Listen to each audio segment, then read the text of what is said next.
Hello guys, कैसे आप सब लोग। आज है 31 मार्च, टाइम हो रहा है 7:27।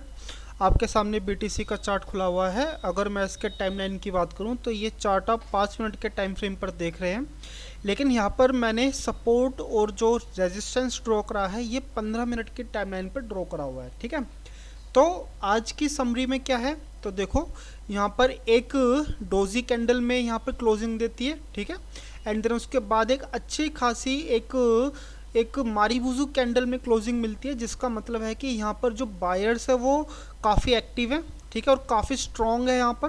ठीक है, तो देखो होता क्या है, जब भी एक स्ट्रॉन्ग मारीबुजू कैंडल में क्लोजिंग दे तब आपको कभी भी वहाँ पे ट्रेड नहीं लेना चाहिए। ठीक है, चाहे बेशक उसके बाद ही कैंडल ऊपर की तरफ ही क्यों ना जाए। मैं आपको इसका रीज़न बता देता हूँ, क्योंकि जब भी एक अच्छी खासी एक लंबी स्ट्रॉन्ग एक ग्रीन कैंडल में क्लोजिंग देती है, तब उसके बाद जो सेकंड जो कैंडल बनती है वो इस तरह अपनी प्रीवियस कैंडल की तरह एक स्ट्रॉन्ग कैंडल में क्लोजिंग नहीं देती। वहाँ पर होता क्या है कि या तो उस कैंडल में एक स्पाइक देखने को मिल जाएगी, और या फिर उसकी बॉडी छोटी देखने को मिलती है, या फिर स्पाइक के साथ एक रेड कैंडल भी आपको फॉर्मेशन में देखने को मिल जाती है। ठीक है, तो देखो होगा क्या, आप यहाँ से ट्रेड लोगे, एक मारीबुजू के ऊपर से ट्रेड लोगे, आपको एसएल कहाँ रखना पड़ेगा, आपको एसएल जस्ट उस कैंडल के नीचे रखना पड़ेगा। इसका मतलब क्या है कि आप एक लंबे समय तक आप सिर्फ और सिर्फ रेड जोन में ही रहने वाले हो। ठीक है, तो यहाँ पर तो ऑब्वियसली कोई ट्रेड तो यहाँ पे बनता है नहीं भाई।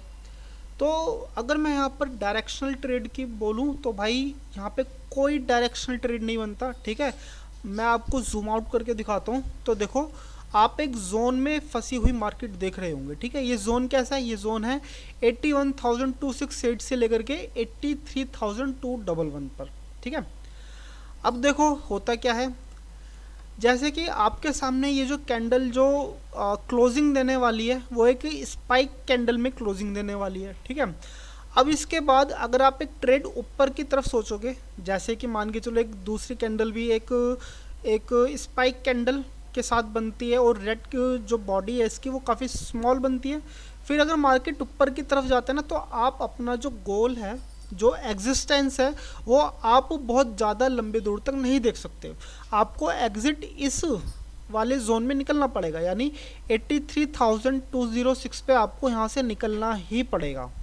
ठीक है, तो फिर ठीक है, यहाँ से मैंने आपको पूरी समरी बता दी कि मैं इस मार्केट को किस नज़रिए से देख रहा हूँ। ओके, एंड देन यहाँ पर मैं किसी ट्रेड की तरफ मैं नहीं जाना चाहूँगा, मैं अभी यहाँ पर न्यूट्रल हूँ। एंड देन देखो जब भी कोई मुझे यहाँ पर सेटअप देखने को मिलता है तो मैं आपको इन्फॉर्म करता हूँ। तो फिर चलिए अब मिलते हैं हम किसी ट्रेडिंग सेटअप पर। तो हाँ जी गाइस, यहाँ पे मैंने एक ऑर्डर पंच किया है, जो कि मैंने 83,478 के लमसम से मैंने ये ऑर्डर पंच किया है। ठीक है, एंड देन मैं यहाँ से ट्रेड लेना मैं चाह नहीं रहा था, लेकिन जब जैसे यहाँ पर एक छोटी सी स्पाइक लेके मार्केट ऊपर की तरफ जाने लगा तो सोचा कि यहाँ पर एक शायद ट्रेड बनता है। ठीक है, तो अगर मैं अपने एसएल की बात करूँ तो एसएल जस्ट मैं इस कैंडल के नीचे रख रहा हूँ 83,268 पर।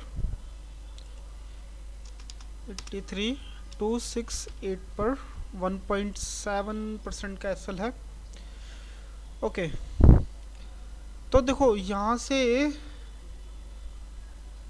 ठीक है, जो ओके जो लॉस हो रहा है वो 792 का, शायद मे बी यहाँ से एसएल हिट हो जाए। ठीक है, देखो मुझे एंट्री ना शायद नीचे से ले लेनी चाहिए थी, लेकिन इस स्पाइक की वजह से मैंने यहाँ पे कोई एंट्री नहीं ली, और मैं थोड़ा सा रिजेक्शन का वेट कर रहा था। लेकिन रिजेक्शन का वेट करते करते आप देख ही रहे हैं कि मार्केट कितना अच्छा ऊपर जा चुका है। तो अगर मैं यहाँ पे एसएल की बात करूँ तो शायद ये हिट होने ही वाला है। ठीक है, तो फिर चलिए आप इस ट्रेड को देखिए, एंड देन क्या देखते कि सरवाइव कर पाते या नहीं कर पाते। चलो ठीक है, इस ट्रेड के बाद मिलते हैं फिर।